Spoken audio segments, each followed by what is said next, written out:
헌금은 은혜가 흘러가는 통로다라는 말씀으로 함께 은혜를 나누려고 합니다. 가끔씩 말씀을 따라 살려고 노력하는 분들을 만나게 됩니다. 그런 분들은 좀 공통적인 특징들이 있는데요. 말씀을 알고 싶어 하고 또 말씀에 관한 질문도 참 많습니다. 그리고 말씀에 따라 어떻게 살아도 살아보려고 노력하는 흔적들이 있습니다. 고린도 교인들은요, 문제도 참 많았지만 질문도 참 많았습니다. 왜냐하면 말씀에 따라 살고 싶지만 모르는 것이 너무 많았기 때문입니다. 말씀에 따라 살고 싶지만 겪어야 되는 일들이 참 많아서 참 질문들이 많았습니다. 그래서 결혼이든 또 우상의 재물에 관한 것이든 애찬에 관한 것이든 은사에 관한 것, 또 부활에 대한 것까지 어떻게 하면 신앙생활을 잘해볼까라는 마음속에 나온 질문들이라고 할 수 있겠습니다. 바울은 그런 질문에 대해서 일일이 답변을 주면서요, 목회자로서 또 아버지가 자녀를 가르치듯이 그렇게 사랑으로 권면했음을 보게 됩니다. 이 목사들이요, 주일 설교의 본문으로 고린도전서를 선택하는 것을 부담스럽게 생각한다고 합니다. 고린도전서에는 이런 좀 문제거리들이 참 많잖아요. 부정적인 내용들이 많기 때문이라고 합니다. 이 사실을요, 그 전에 저도 고민을 했지만 고린도전서를 시작하면서 더 확실하게 알게 되었습니다. 주일 설교가 소망과 희망과 이런 것들을 좀 전해야 되는데 부정적인 내용들을 이렇게 다루게 되면서 내가 과거에 그렇게 고민했던 이유가 여기 있었구나.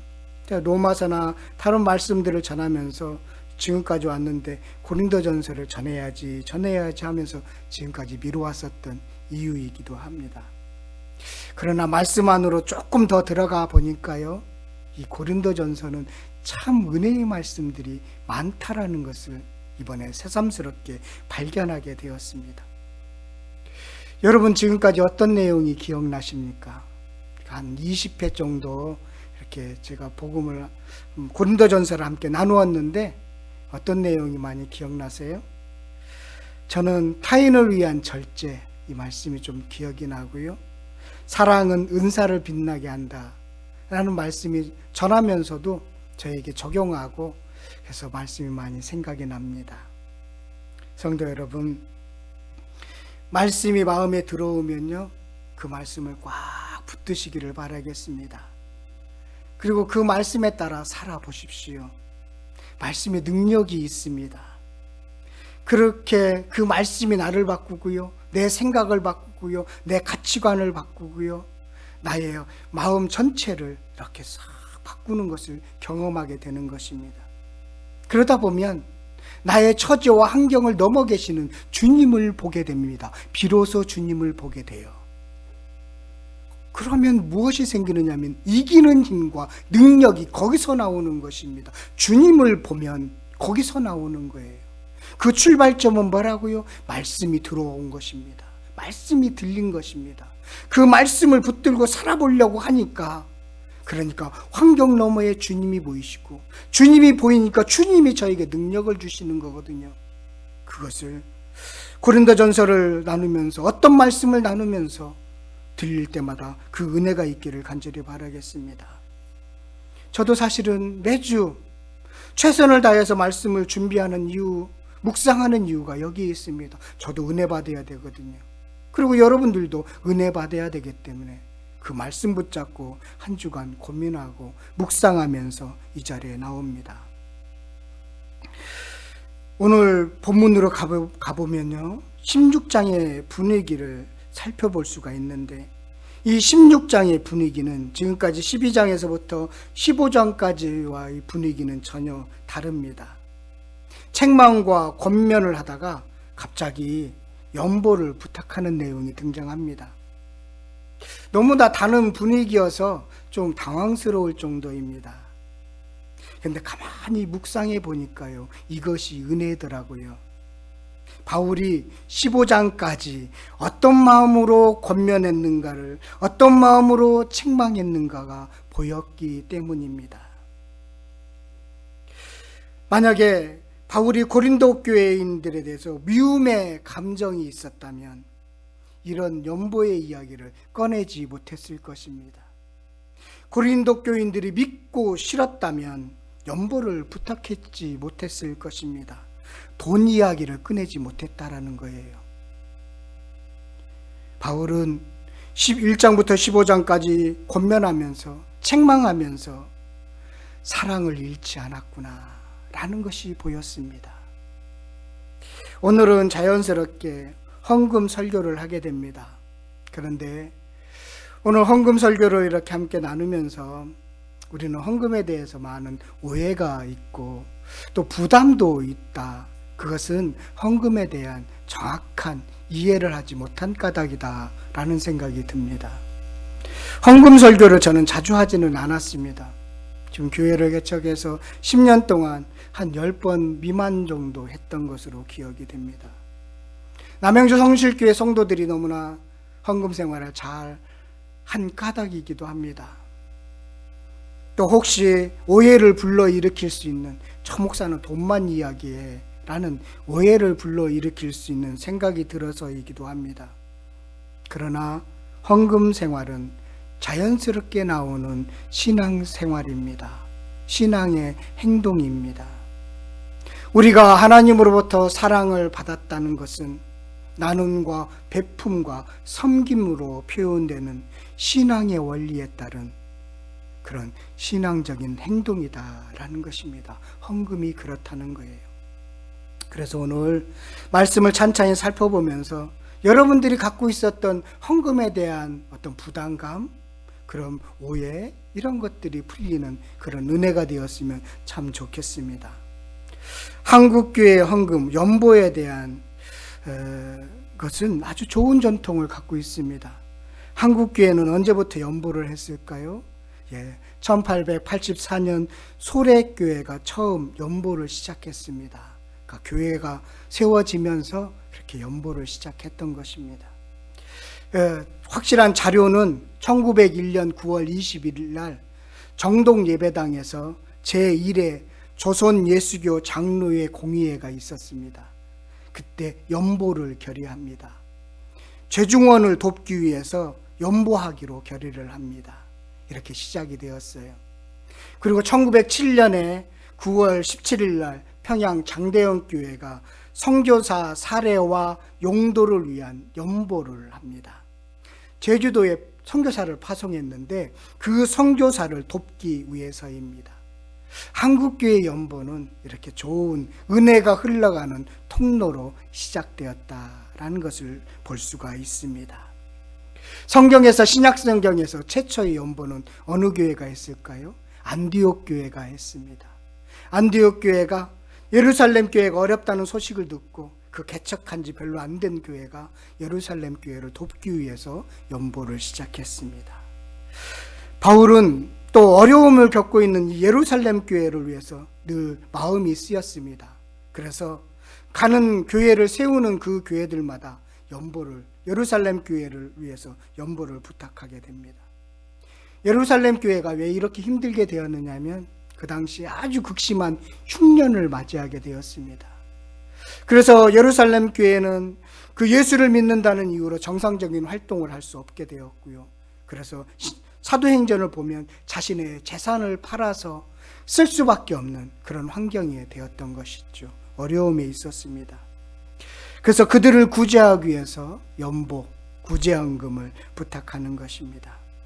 오늘 1절에 보니까 바울은 예루살렘 교회를 위해 연보를 고린도 교회뿐만 아니라 여러 교회에 부탁했다는 것을 볼 수 있는데요.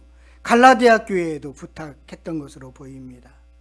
갈라디아서를 보면 이런 내용은 없지만 사람을 통해서 미리 사람을 보내서 그렇게 부탁했던 것으로 보입니다. 근데 한번 생각해 보십시오. 바울은 돈 이야기를 자주 하지 않는 편이었습니다. 연보나 이런 이야기 자주 하지는 않았습니다.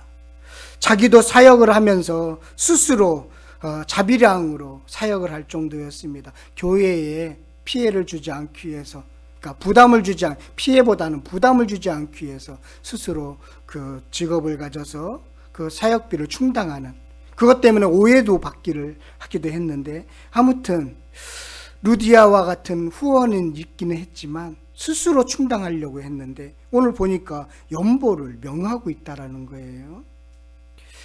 이렇게 거침없이 연보를 명령할 정도로 부탁한 이유가 어디 있을까? 오늘 1절에 보니까 성도를 위하는 연본을 관하여는 내가 갈라디아 교회에게 명한 것 같이 너희도 그렇게 하라. 왜 그렇게 하라고 말했을까요? 그 이유를 알 수 있는 말씀이요, 여기는 없는데 로마서 15장 25절에서부터 27절에 가면 그 이유를 알 수가 있습니다. 한번 가서 찾아보도록 하겠습니다. 로마서 15장 25절부터 27절까지의 말씀입니다.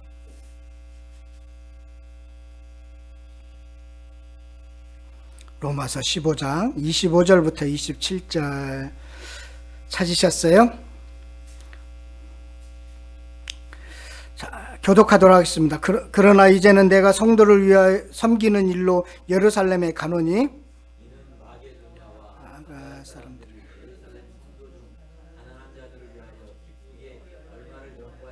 함께 읽겠습니다. 저희가 기뻐서 하였거니와 또한 저희는 그들에게 빚진 자니, 만일 이방인들이 그들의 영적인 것을 나눠 가졌으면 육적인 것으로 그들을 섬기는 것이 마땅하니라. 연보는 이방인 교회가 복음의 빚진 자로서, 신앙의 동역자로서 어려움에 있는 예루살렘 교회와 형제의 정을 나누는 그런 목적이 있다라고 밝히고 있습니다.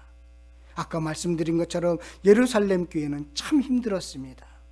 예수 믿는다는 이유로 가문에서, 집안에서 쫓겨나가고 사람 취급을 받지 못했습니다. 흉년으로 힘들었죠. 그들과 교제를 나누는 것이 바로 연보의 목적이 있다라는 것입니다. 그래서 여러분, 헌금은 받는 은혜를 나누는 교제입니다. 한번 따라해 보십시오. 헌금은 받은 은혜를 나누는 교제입니다. 헌금은 그런 거예요.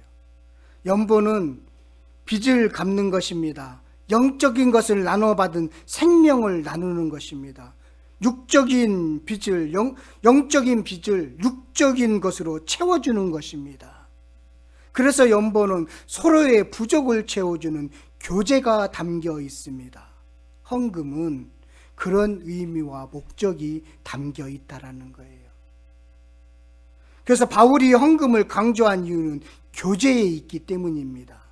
명령한 이유는 교제가 중요하기 때문입니다.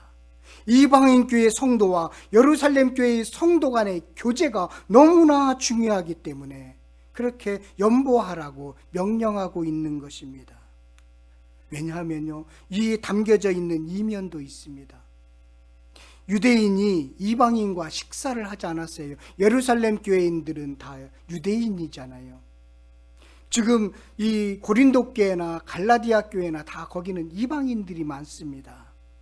유대인들이 볼 때 바울이 하는 이런 전도에 대해서 약간은 못마땅하게 생각했습니다. 바울이 세운 교회를 낮춰봤습니다.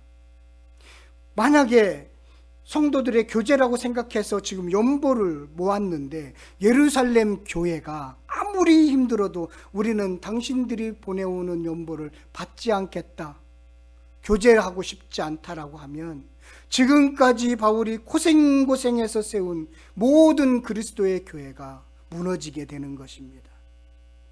아주 중요한 교제예요. 연보는 그런 의미가 담겨져 있는 것입니다. 신앙을 함께로 연결해주는 교제이기 때문입니다. 이것이 얼마나 중요했는지 사도행전에서 알 수 있어요. 이 고린도전서에는 그 연보를 가지고 갈까 말까 아직 확정하지 않았어요. 자신은 그 가져가는 일행에 갈까 말까 확정하지 않았는데 깨닫게 되었어요. 이것이 얼마나 중요한지를. 그래서 사도행전 20장 23절 24절에 보면 바울이 아주 비장한 각오를 합니다. 제가 읽을게요. 오직 성령이 각 성에서 내게 증언하여 결박과 환난이 나를 기다린다 하시나 내가 달려갈 길과 주 예수께 받은 사명, 곧 하나님의 은혜의 복음을 증언하는 일을 마치려 하면은 나의 생명조차 조금도 귀한 것으로 여기지 아니하노라. 이것이 뭐냐면요, 연보 전달하는 일이에요. 죽음조차 두려워하지 않는 사명으로 생각하고 있습니다. 왜냐하면 예루살렘 교회와 이방인 교회가 영적인 교제를 나누는 것이기 때문입니다.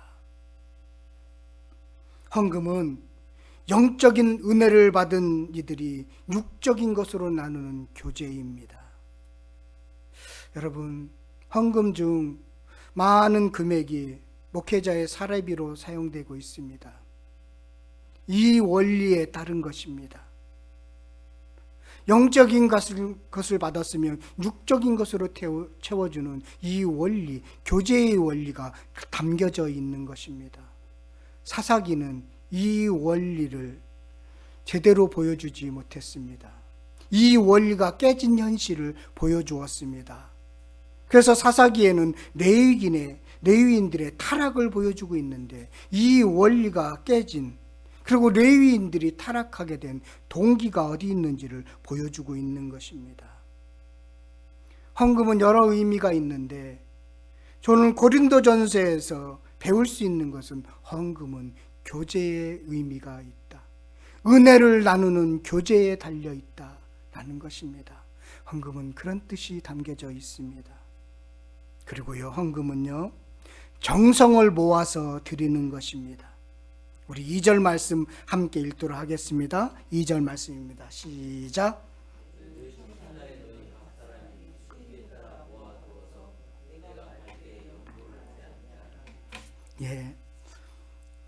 예배로 모일 때 각 사람이 수입에 따라 모아두라고 했습니다.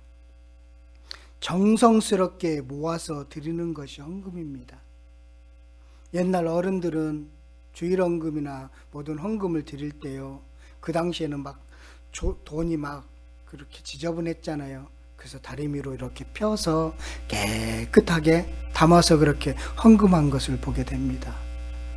정성을 담은 것이지요. 마음을 담은 것입니다. 예배와 헌금은 하나로 묶인 신앙 행동입니다. 애청과 성찬이 하나로 묶인 것과 같은 것입니다. 구약의 5가지의 제사와 제물이 함께 드려지는 것과 같습니다. 정성을 모아서 드리는 것입니다. 그래서 헌금은 강요하거나 강조할 대상이 아닙니다. 믿음의 결과로 헌금은 이루어지는 것이기 때문입니다. 헌금은 자원에서 기쁜 마음으로 모아서 드리는 것입니다. 물질의 주인은 하나님이라는 신앙 고백을 모아서 드리는 것입니다. 예배가 하나님이 우리의 주인이라고 고백하는 시간인 것처럼 물질의 주인은 하나님이십니다. 내 생명의 주인도 하나님이십니다라는 고백을 모아서 드리는 것이 헌금인 것입니다. 교회는 하나님으로부터 일방적으로 받음을 감사로 그렇게 나누는 공동체입니다. 세상과 다른 존재 방식으로 이루어진 공동체예요. 누가 어려움에 처했다고 복음을 전하겠다고 몇 천만 원씩 몇 억씩 교회를 짓고, 우리도 힘든 가운데서도 오늘 주보에 나온 것처럼 몇백만 원을 보내서 차를 살 수 있도록 성교하는데 도움을 주는 거, 이게 일반 사회에서 아무 조건 없이 드리는 데가 어디 있습니까? 우리도 아무 조건 없이 받고 우리도 아무 조건 없이 드리는 것입니다. 조건이 들어가 있지 않습니다. 이것은 세상의 원리와는 다른 것이지요. 왜? 우리는 조건 없이 받았기 때문입니다. 그래서 조건 없이 드리는 것입니다. 감사해서 떼어놓는 것입니다. 헌금은 그래서 정성을 모아서 드리는 것이다 라는 것입니다. 그리고요, 헌금은 수입에 따라 정규적으로 하는 것이라는 것을 2절에서 가르쳐주고 있습니다. 억지로 하지 않는 것입니다. 타인에게 보이기 위해서 하는 것이 아닙니다. 어느 곳에서 얼마 했는데 나는 얼마 해야 되나, 이런 거 경쟁심으로, 이기심으로, 시기심으로 하는 것이 아닙니다. 그래서 우리 교회 주보에는 이름도 올리지 않고 금액도 올리지 않는 이유가 여기에 있습니다. 혹여나 우리의 마음속에 시기심이 들어올까 봐 그렇습니다. 계획적이고 정규적으로 하는 것입니다. 타인에게 보이기 위해서가 아니라 수입에 따라서, 주님이 주신 은혜에 따라서 그렇게 그냥 드리는 것입니다. 그러면 은밀하게 보시는 우리 주님께서는 다 아시는 것이지요. 한국 교회는 참 특별한 금이 참 많습니다. 세보지는 않았는데 어떤 분이 그러는데요, 한 70개 종류가 된다고 말도 있어요. 아주 각종 이름을 다 붙인 것 같아요. 보통 교회들이 건축을 하면 특별한 금을 강요하잖아요. 그럼 부흥에도 엽니다. 그럼 부흥사가 오셔서 다들 눈 감으라고 하고, 그리고 자 1억 하실 분 손 드세요. 다 눈 감고, 한 분 들었습니다. 그러면 이제 눈 감고 나서 저 누가 들었을까? 이렇게 하면서 서로 막 분위기를 만드는 거예요. 손 안 들었는데. 예.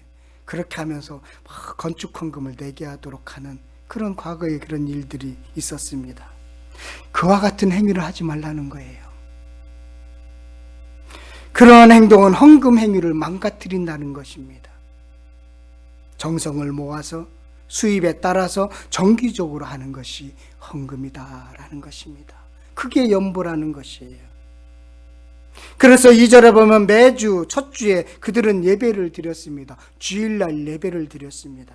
안식일이 끝나는 토요일 끝날이고 다음 날이 첫날인데 주일날 예배를 드렸습니다. 그때마다 그들은 정성을 모아서 그동안 한 주 동안 모았던 것을 그렇게 주일날 예배 드릴 때 드렸던 것입니다. 자신의 수입에 따라서 정규적으로 그렇게 드렸던 것을 보게 됩니다. 예배와 함께 드리는 것, 이것이 바로 헌금이다라는 것입니다. 그래서 예배와 헌금은 동일한 신앙 고백인 것입니다. 그것을 말씀해 주고 있는 것이지요. 저는 3절의 말씀을 준비하면서 가장 은혜를 많이 받았습니다. 우리 3절 말씀 다 같이 읽어보도록 하겠습니다. 함께 읽겠습니다. 시작. 내가 이를 때 너희가 인정한 사람에게 편지를 주어 너희의 은혜를 예루살렘으로 가지고 가게 하라. 마음이 먼저여야 합니다. 마음이 쌓고 마음을 나누는 것이 중요합니다. 연보로 구제하는 것보다 먼저 해야 할 것은 마음을 여는 것입니다. 지갑이 열리기 전에 마음이 먼저 열려야 합니다. 그들을 향한 마음을 모아서 기도하고 연보한 것이죠. 그러면서 그 모아진 것을 전달하는 표현이 어떻게 표현하죠? 너희의 은혜를 예루살렘으로 가지고 가게 하리니. 헌금은 은혜를 가지고 가는 신앙 행위이다. 인정한 사람을 통해서, 믿을 만한 사람을 통해서 그 일이 진행되는 것이구나. 흩어졌지만 그리스도의 몸을 확인하는 것. 바울은 헌금을 전달하는 것을 은혜를 가지고 가는 것으로 표현을 했는데, 저는 이 말씀이 참 멋진 표현이다라는 생각이 들었습니다. 참 아름다운 표현이라는 생각이 들었습니다. 헌금은 은혜를 나누는 통로구나. 너희의 은혜를 예루살렘으로 가지고 가게 하리니. 헌금은 그리스도를 만남을 나누는 은혜의 통로로 쓰이는 것이구나. 그래서 헌금은 부담이 아니라 은혜이구나. 헌금은 성도의 아픔과 고통을 돌아보고 나누는 공동체라는 사실을 서로 확인하는, 은혜를 나누는 신앙 행동이구나. 저희 교회도 받기도 하고 나누기도 하면서 지금 은혜를 쌓고 있습니다. 오늘 헌금이 무엇인가에 대해서 함께 나누었습니다. 의미가 있지요. 헌금은 부담되는 것이 아닙니다. 헌금은 신앙의 고백입니다. 저는 말씀을 전하면서 돈 이야기를 참 자제하려고 했습니다. 돈을 지배하는 세상인데 자유로울 수는 없지만 억지로 돈 이야기는 하지 않으려고 했습니다. 앞으로도 그렇게 자주 헌금에 관한 설교는 하지 않을 것입니다. 본문에 따라가다가 헌금의 내용이 있으면 나오면 본문에서 말씀하는 뜻을 함께 나누려고 합니다. 그리고 그 헌금에 대한 의미가 무엇인지 또 배우게 될 것입니다. 여러분, 헌금이 이런 의미가 담겨져 있다는 거 오늘 말씀을 통해서 새롭게 배운 줄 믿습니다. 그런데 제가 이렇게 확신하는 그런 동기가 있습니다. 확신이 주는 은혜가 있는 거죠. 혹시나 재정이 너무나 힘들어서 만약에 주님이 닫게 된다면 주님의 사인으로 알고 순종할 겁니다. 그런데 제가 이렇게 말할 수 있는 신앙 간증이 있습니다. 기도하면 끊임없이 보내주시는 은혜를 맛보며 지내왔기 때문입니다. 복음만 선포되어야 한다는 확신하게 된 이유이기도 합니다. 영적인 질서가 세워지는 것이 먼저이구나. 마음이 먼저이고 신앙 고백이 먼저이구나. 그렇게 은혜가 흘러가는 것이구나. 그렇게 재정은 그렇게 쓰임받는 거구나 라는 것을 확신하기 때문입니다. 오늘 고린도 교회나 예루살렘 교회나 그렇게 은혜를 나오고 은혜를 쌓아가는 그 모습 아름답지 않습니까? 돈은 이렇게 쓰는 거 아닙니까? 이렇게 쓰라고 우리들에게 물질을 주신 거 아니겠어요? 헌금은 부담이 아니라 은혜의 현장입니다. 감사의 현장인 것이에요. 그래서 목사님들이 헌금을 강요하는 그런 설교는 할 필요가 없다고 생각이 늘 듭니다. 믿음이 없는데 헌금을 이야기하면 부담스럽죠. 내 생명까지 주신 주님의 은혜가 너무나 충만하면 아무것도 아니다라는 것을 고백할 수가 있는 것이지요. 그것으로 하나님께 드리는 것입니다. 그것이 신앙생활입니다. 오늘 말씀 어렵지 않죠. 잘 적용하시기를 간절히 바라겠습니다. 그래서요, 오늘 말씀을 이렇게 적용했으면 좋겠습니다. 은혜를 나누는 헌금 생활을 합시다. 한번 따라해 봤으면 좋겠습니다. 은혜를 나누는 헌금 생활을 합시다. 하나님께 자신을 드리는 행위입니다. 시간과 돈을 드리는 행위입니다. 여러분, 시간과 돈을 어디에 가장 많이 사용하는지 한번 생각해 보세요. 한 주 동안 여러분들의 시간과 돈을 가장 어디에 많이 사용하셨습니까? 헌금은 물질을 넘어서서 사랑과 마음과 신앙 고백으로 이해해야 합니다. 매주 세상에 얽매이지 않겠다는 고백을 드리는 것으로 이해하셔야 합니다. 그리고 적용하셔야 돼요. 제가 보니까요, 헌금을 많이 하시는 분, 여유가 있는 분 하기도 하지요. 그런데요, 정성을 마음을 잘 담아서 드리는 분들은 돈이 많아서 여유가 있어서 드리는 분이 아니라 믿음 있는 분이 드리는 것으로 봤습니다. 믿음의 분량인 것이지요. 믿음의 분량이 인색하지 않고 믿음의 분량으로 인해서 마음이 편한 가운데 드릴 수 있는 것입니다. 그것이 헌금 생활이에요. 저와 여러분, 그렇게 신앙의 고백을 늘 담아서 나의 주인은 주님이십니다 라는 고백을 담아서 신앙생활을 하는 저와 여러분들 되시기를 간절히 바라겠습니다. 우리